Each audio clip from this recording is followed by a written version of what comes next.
When a three-phase induction motor loses a phase, the remaining two phases become unbalanced. This imbalance is known as single phasing.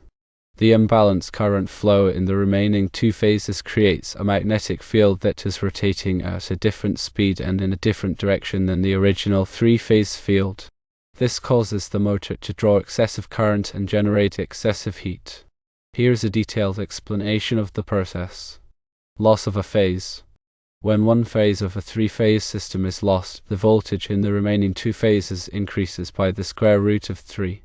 Voltage imbalance. The increased voltage in the remaining two phases causes an imbalance in the current flowing through the coils.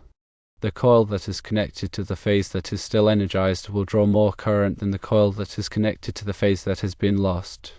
Rotating magnetic field. The current flowing through the coils creates a rotating magnetic field. In a balanced three-phase system, the magnetic field rotates at a constant speed and in a clockwise direction. However, with single phasing, the magnetic field rotates at a different speed and in a different direction. Excessive current and heat. The unbalanced magnetic field causes the motor to draw excessive current. This excessive current results in increased heating of the coils. Burnout. If the excessive current and heat are not dissipated, the coils will eventually overheat and burn out. Prevention.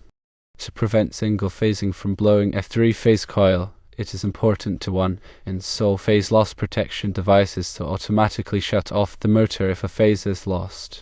2. Use overload protection devices to limit the current flowing through the motor. And 3. Regularly inspect and maintain the motor and its electrical system.